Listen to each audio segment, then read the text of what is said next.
Аз съм Алекс Тимбете и днес ще направим един боксинг на пада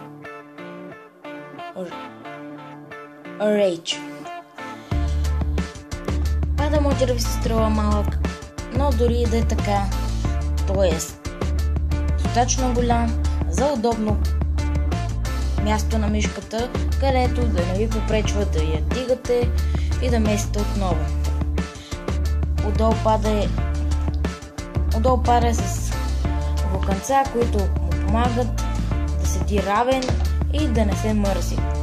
Отгоре е много равен, както виждате, и е мек и е удобен за мишката с дълги сесии от играене.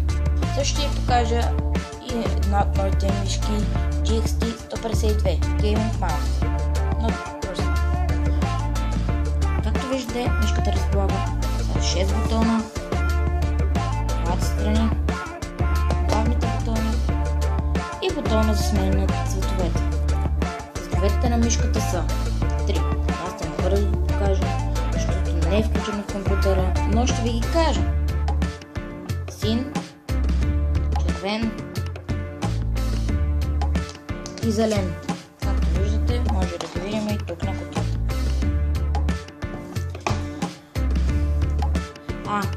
Последният бутон на мишката е Scroll. Тя разполага с 2400 DPI за максимална точност и ефективност. Кабела на мишката е плетен и удължава неговия живот. Както виждате, USB-то е много здраво и няма да се счупи толкова лесно.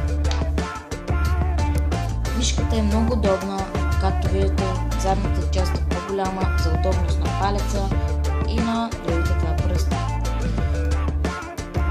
А по-малката част е за другите бутони. Мен лично ми е много удобно.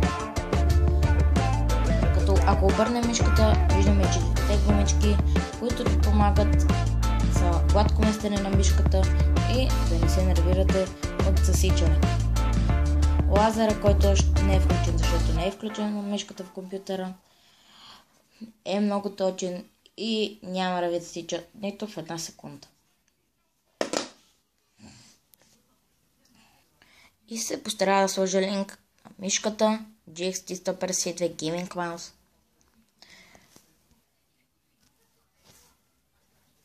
И напада Upgrade. Благодаря, че бяхте с мен. Аз бях Алекс Тимбете и чао!